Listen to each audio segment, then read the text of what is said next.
Praise the Lord. എല്ലാ പ്രിയപ്പെട്ട സഹോദരങ്ങൾക്കും യേശുക്രിസ്തുവിന്റെ നാമത്തിൽ സ്നേഹവന്ദനം. ഞാൻ ഇപ്പോൾ ഒരു ചെറിയ സന്ദേശം നിങ്ങളുമായിട്ട് കൈമാറുവാനാണ് ഈ വീഡിയോ ചെയ്യുന്നത്. കഴിഞ്ഞ ദീർഘവർഷങ്ങളായി നമ്മൾ ആത്മീയ ലോകത്തിൽ വളരെ പരിചിതമായി പലയിടങ്ങളിലും കണ്ടുകൊണ്ടിരിക്കുന്ന ഒരു കാഴ്ചയാണ് പ്രാർത്ഥിക്കാനായി കടന്നു വരുന്ന, ആരാധനയ്ക്കായി കടന്നു വരുന്ന വിശ്വാസികളായ ദൈവമക്കളെ പലരും തലയിൽ പിടിച്ച് ഇങ്ങനെ പുറകോട്ട് തള്ളി കൊണ്ടുപോയിടുന്ന ഒരു രീതി നമ്മൾ ആത്മീയ ലോകത്തിൽ പലപ്പോഴും പല കാലങ്ങളായി കണ്ടുകൊണ്ടിരിക്കുന്ന ഒരു കാര്യമാണ്. ദൈവവചനപ്രകാരം ഇത് ശരിയാണോ തെറ്റാണോ എന്നുള്ള നിലയിലുള്ള ഒരു പരിശോധന പോലും പലരും നടത്താറില്ല എന്നുള്ളതാണ് സത്യം. എന്നാൽ വളരെ പരിജ്ഞാനത്തോടെ ചില ആളുകൾ ഇത്തരം ആളുകളുടെ മുമ്പിൽ പോയി നിന്ന് കൊടുക്കാതെ വളരെ കൃത്യമായി ദൈവവചനത്തിൽ നിലനിൽക്കുന്നവരും ഉണ്ട് എന്നുള്ളത് വളരെ സന്തോഷകരമാണ്. എന്നാൽ ഇന്ന് നമ്മൾ വിശുദ്ധ വേദപുസ്തകത്തിൻ്റെ അടിസ്ഥാനത്തിൽ ഒന്ന് പരിശോധിക്കാൻ പോവുകയാണ്. വാസ്തവത്തിൽ ഇങ്ങനെ ഉന്തി തള്ളി ഇടുന്നത് പരിശുദ്ധാത്മാവിൻ്റെയോ ദൈവത്തിൻ്റെയോ പ്രവൃത്തിയാണോ എന്നുള്ളത് സംബന്ധിച്ച് നമുക്ക് വേദപുസ്തകത്തിൽ നിന്ന് പരിശോധിക്കേണ്ടതുണ്ട്. അതിനു മുൻപ് ഇങ്ങനെ ഒരു വീഡിയോ ചെയ്യുവാൻ എന്നെ പ്രേരിപ്പിച്ച ഒരു ചെറിയ വീഡിയോ ക്ലിപ്പ് നിങ്ങൾക്ക് കാണാം.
ഈ വീഡിയോ കുറച്ചു നാളുകൾക്ക് മുമ്പ് സോഷ്യൽ മീഡിയയിൽ കാണുവാനിടയായ ഒരു വീഡിയോ ആണ്. അപ്പോഴേ എൻ്റെ ഹൃദയത്തിൽ ഞാൻ ചിന്തിച്ചിരുന്നു, ഒരുപക്ഷെ അറിവില്ലാത്തത് കൊണ്ടോ വചനത്തിൽ വേണ്ടത്ര പരിജ്ഞാനമില്ലാത്തത് കൊണ്ടോ ആകാം സാധുക്കളായ ആളുകൾ ഇത്തരക്കാരുടെ മുമ്പിൽ പോയി നിന്നു കൊടുക്കുന്നത്. അതുകൊണ്ട് ഇത് സംബന്ധിച്ചൊരു വിഷയം വീഡിയോയിൽ വ്യക്തമാക്കണമെന്ന് ഞാൻ ചിന്തിച്ചിരുന്നു. എന്നാൽ ഇപ്പോൾ തന്നെ അത് ചെയ്യുവാൻ കാരണം ഈ കഴിഞ്ഞ ദിവസം കണ്ട മറ്റൊരു വീഡിയോ ക്ലിപ്പാണ്. കേരളക്കരയിൽ വളരെ അറിയപ്പെടുന്ന, കൊട്ടാരക്കര കേന്ദ്രമാക്കി പ്രവർത്തിക്കുന്ന എൽ ഷദായ് എന്ന് പറയുന്ന ചർച്ചിന്റെ പാസ്റ്ററായിരിക്കുന്ന ടിനു ജോർജ് എന്ന് പറയുന്ന പാസ്റ്റർ, അദ്ദേഹം കഴിഞ്ഞ ദിവസം UK നടന്നൊരു മീറ്റിംഗിൽ ഒരാളുടെ അടുക്കൽ പ്രാർത്ഥിക്കുവാനായി പോയി മുട്ടുകുത്തുന്നതും അദ്ദേഹത്തിന്റെ തലയിലേക്ക് പിടിച്ച് തള്ളിയിടുന്നതും ഒരു കുഞ്ഞ് കാലിട്ടടിച്ച് കരയുന്നത് എങ്ങനെയോ അതുപോലെ ടിനു ജോർജ് കാലിട്ടടിക്കുകയും ചെയ്യുന്ന ഒരു വീഡിയോ കണ്ടു. അതിനു മുമ്പ് പലവട്ടം അദ്ദേഹം പലരെയും തള്ളിയിടുന്നതായിട്ട് കാലങ്ങളായി ഞാൻ കണ്ടിട്ടുണ്ടെങ്കിലും അദ്ദേഹം ഇങ്ങനെ കൈകാലിട്ടടിക്കുന്ന കണ്ടപ്പോൾ തീർച്ചയായിട്ടും ഇത് സംബന്ധിച്ച് വേദപുസ്തകത്തിൽ നിന്നൊരു പരിശോധന, തിരുവെഴുത്ത് അങ്ങനെ തന്നെ ഒന്ന് പരിശോധിക്കണമെന്ന് ഒരു ചിന്തയുണ്ടായി. നമുക്ക് ഒരുമിച്ച് വേദപുസ്തകം എടുക്കാം. വേദപുസ്തകത്തിൽ നിന്ന് ഇതിനെ സംബന്ധിച്ച് ദൈവവചനം പറയുന്നത് എന്താണെന്ന് പരിശോധിക്കാം. അതിനു മുമ്പ് ഞാൻ ഈ പറഞ്ഞ വീഡിയോ കൂടെ നമുക്കൊന്ന് കാണാം. Pastor Tinu, come. Pastor Tinu is from India, and he has a great work in India and around the world. He has 600 and how many churches? 612 churches. Churches in stand-up churches in London. Call the countries. I can't. The countries. In India, around 400 about churches. Harvest of grace and glory is going to be massive from now. That the Lord will begin to speak to you in strange measures.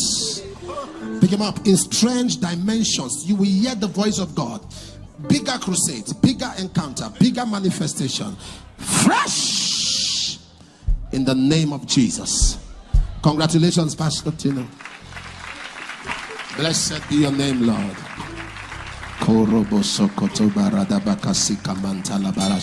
Great grace upon his life. അപ്പോൾ നിങ്ങളെല്ലാവരും video കണ്ടു. ഈ video കണ്ടപ്പോൾ, Tinu George ഇങ്ങനെ കാലിട്ടടിക്കുന്ന ഈ video കണ്ടപ്പോൾ എൻ്റെ മനസ്സിലേക്ക് ഓടി വന്ന ഒരു വേദഭാഗം ഞാൻ നിങ്ങളുടെ മുമ്പിൽ ശ്രദ്ധയിൽപ്പെടുത്തുവാൻ ആഗ്രഹിക്കുന്നു. നമുക്കൊരുമിച്ച് ബൈബിൾ എടുക്കാം, പരിശോധിക്കാം, അങ്ങനെ തന്നെയോ എന്ന് എന്നോട് ചേർന്ന് നിങ്ങൾക്ക് വായിച്ച് ബോധ്യപ്പെടാം. സ്വന്തം വ്യാഖ്യാനമില്ലാതെ വേദപുസ്തകത്തിൽ എഴുതപ്പെട്ടിരിക്കുന്നത് അങ്ങനെ തന്നെയോ എന്ന് നമുക്ക് പരിശോധിക്കാം. ലൂക്കോസിൻ്റെ സുവിശേഷം 9-ാം അധ്യായം അതിൻ്റെ 37 മുതലാണ് ഞാൻ വായിക്കുന്നത്. അതങ്ങനെ തന്നെയോ എന്ന് നിങ്ങൾ ദയവായി പരിശോധിക്കുക. പിറ്റേന്നാൾ യേശു മലയിൽ നിന്ന് ഇറങ്ങി വന്നപ്പോൾ ബഹുപുരുഷാരം അവനെ എതിരേറ്റു. കൂട്ടത്തിൽ ഒരാൾ നിലവിളിച്ചു, ഗുരോ, എൻ്റെ മകനെ കടാക്ഷിക്കണമെന്ന് ഞാൻ നിന്നോട് അപേക്ഷിക്കുന്നു. അവൻ എനിക്ക് ഏകജാതനാകുന്നു. അടുത്ത വാചകം ശ്രദ്ധിക്കുക. ഒരാത്മാവ്, ശ്രദ്ധിക്കുക, ഒന്ന് നോട്ട് ചെയ്യുക. ഒരാത്മാവ് അവനെ പിടിച്ചിട്ട് അവൻ പൊടുന്നനവെ നിലവിളിക്കുന്നു. അതവനെ നുരപ്പിച്ച് പിടപ്പിക്കുന്നു. പിന്നെ അവനെ ഞെരിച്ചിട്ട് പ്രയാസത്തോടെ വിട്ടുമാറുന്നു. അതിനെ പുറത്താക്കാൻ നിന്റെ ശിഷ്യന്മാരോട് അപേക്ഷിച്ചെങ്കിലും അവർക്ക് കഴിഞ്ഞില്ല. അതിന് യേശു, അവിശ്വാസവും കോട്ടവുമുള്ള തലമുറയെ, എത്രത്തോളം ഞാൻ നിങ്ങളോട് കൂടെ ഇരുന്ന് നിങ്ങളെ സഹിക്കും. നിന്റെ മകനെ ഇവിടെ കൊണ്ടുവരിക എന്ന് യേശു പറഞ്ഞു. അവൻ വരുമ്പോൾ തന്നെ, ശ്രദ്ധിക്കുക, അവൻ വരുമ്പോൾ തന്നെ, ആ മകൻ ബാല്യക്കാരൻ വരുമ്പോൾ തന്നെ ഭൂതം അവനെ തള്ളിയിട്ട് പിടപ്പിച്ചു. ആദ്യം പറഞ്ഞത് ഒരാത്മാവ് എന്നാണ്. ആ ആത്മാവ് പരിശുദ്ധാത്മാവല്ല എന്ന് ഒന്നുകൂടി വ്യക്തമാക്കേണ്ടതിന് ആ ആത്മാവ് ഏതാണ് എന്നിവിടെ ക്രിസ്റ്റൽ ക്ലിയറായി എഴുതി. ഭൂതം അവനെ നിലത്ത് തള്ളിയിട്ട് പിടപ്പിച്ചു. യേശു അശുദ്ധാത്മാവിനെ ശാസിച്ചു, ബാലനെ സൗഖ്യമാക്കി. വളരെ ശ്രദ്ധിക്കുക. ഈ ബാലനെ തള്ളിയിട്ട് പിടപ്പിച്ച ആ ആത്മാവിനെ 3 പദപ്രയോഗങ്ങളാണ് ഇവിടെ രേഖപ്പെടുത്തിയിരിക്കുന്നത്. ഒരാത്മാവ് എന്നും, ഭൂതമെന്നും, അശുദ്ധാത്മാവെന്നും. എന്നാൽ യേശു അവനെ സൗഖ്യമാക്കി എന്നുമാണ് നമ്മൾ വായിച്ചത്. ഈ വേദഭാഗത്തിൽ നിന്നുകൊണ്ട് ആ വേദഭാഗത്തിലേക്കൊന്ന് നോക്കിയിട്ട് എൻ്റെ ഒരു ചോദ്യത്തിന് നിങ്ങൾക്ക് ഉത്തരം പറയാമോ? ചോദ്യം, തള്ളിയിട്ടത് ആര്? നിങ്ങളുടെ മനസ്സിൽ ഇപ്പോൾ തന്നെ അതിൻ്റെ ഉത്തരവുണ്ട്. തള്ളിയിട്ടത് ആര്? തള്ളിയിട്ടത് ആര്? ഉത്തരം ഒരാത്മാവ്. ഉത്തരം ഭൂതം. ഉത്തരം അശുദ്ധാത്മാവ്. സൗഖ്യമാക്കിയത് ആര്? രണ്ടാമത്തെ ചോദ്യം, യേശു ക്രിസ്തു. അപ്പോൾ വളരെ ക്രിസ്റ്റൽ ക്ലിയർ ആയിട്ട് ഇവിടെ രേഖപ്പെടുത്തിയിരിക്കുന്നു. തള്ളിയിട്ടതും പിടപ്പിക്കുന്നതും ഒരാത്മാവാണ്. ഏതാത്മാവ്? പരിശുദ്ധാത്മാവല്ല, അശുദ്ധാത്മാവ്. ഒന്നുകൂടി ക്ലാരിറ്റിയായി പറഞ്ഞാൽ ഭൂതം. അപ്പോൾ ഇവിടെ വളരെ കൃത്യമാണ്. തള്ളിയിടുന്നതും പിടപ്പിക്കുന്നതുമെല്ലാം ഭൂതമാണ്. സൗഖ്യമാക്കുന്നത് ദൈവത്തിൻ്റെ ആത്മാവാണ്, ദൈവമാണ്. വളരെ കൃത്യമായി ഇവിടെ രേഖപ്പെടുത്തിയിരിക്കുകയാണ്.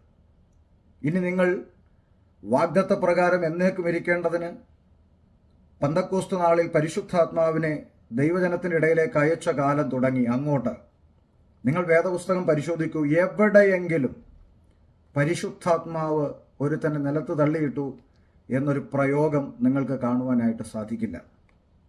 ദൈവത്തിൻ്റെ ആത്മാവ് തള്ളിയിട്ടു എന്ന് കാണുവാനായിട്ട് സാധിക്കില്ല. എന്തിനധികം പറയുന്നു, പത്മോസിൻ്റെ ദ്വീപിൽ കർത്തൃദിവസത്തിൽ ആത്മവിവശതയിലായ, ആത്മാവിൻ്റെ നിറവിലായ, ആത്മാവിൻ്റെ ഉള്ളിലായ യോഹന്നാനെ കുറിച്ച് പോലും പത്മോസിൽ കടന്ന് പേ പിടിച്ച പോലെ ഓടിയെന്നോ നിലത്ത് വീണ് തുള്ളിയെന്നോ മറിഞ്ഞെന്നോ ഇല്ല. പകരം ഞാൻ മരിച്ചവനെ പോലെ വിറച്ചും കൊണ്ട് അവൻ്റെ കാൽക്കലിരുന്നു എന്നേ ഉള്ളൂ.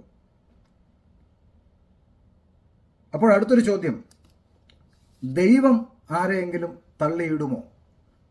ദൈവം ആരെയെങ്കിലും തള്ളിയിടുമോ? അങ്ങനെയുള്ള തെളിവുകൾ എന്തെങ്കിലും ബൈബിളിൽ ഉണ്ടോ? ഉണ്ട്.